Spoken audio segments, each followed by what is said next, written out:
রাধে রাধে। আজ আমি তোমাদের তৈরি করে দেখাবো ক্রিসপি সুইট কর্ন এবং মাশরুম দিয়ে একটা চাট রেসিপি। চলো দেখা যাক।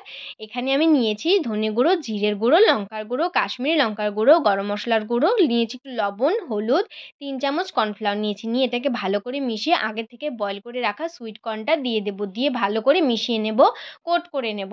আর হ্যাঁ, এটা তোমরা একটু জলে গুলেও করে নিতে পারো। এরপর তেলের মধ্যে ভালো করে ক্রিসপি করে ভেজে নেব।